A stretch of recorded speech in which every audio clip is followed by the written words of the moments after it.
This is my review of Members Mark Tone's Ground Cumin. Uh, I love cumin, and I will just tell you also, cumin's best friend is coriander. So whenever you put cumin in, you should put ground coriander in also. As a chef, I just know that. So get yourself some ground coriander too if you're buying cumin.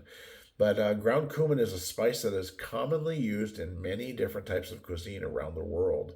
It is made from dried seeds of the cumin plant and has a warm, earthy flavor with a slightly bitter undertone. Cumin is rich in antioxidants and has been found to have several health benefits, such as improving digestion, reducing inflammation, and boosting the immune system. It is also have been found to have anti-cancer properties and may help to lower cholesterol levels. In addition to its health benefits, ground cumin is a versatile spice that can be used in a variety of dishes. It's commonly used in Mexican, Indian, and Middle Eastern cuisine and is added to soups, stews, curries, and marinades.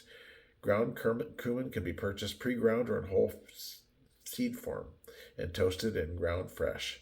I love having ground cumin. Again, I use ground cumin in marinades, and I use it in all of my Mexican food, and I use it in spice rubs when I smoke meat. Go out and get yourself some ground cumin.